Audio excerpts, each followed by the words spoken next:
தேற்றி தந்தை போல ஆற்றி தோள் மீது சுமந்திடும் என் ஏசையா.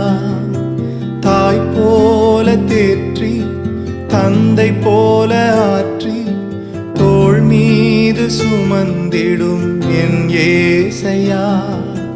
உம்மை போல புரிந்து கொள்ள யாரும் இல்லையே.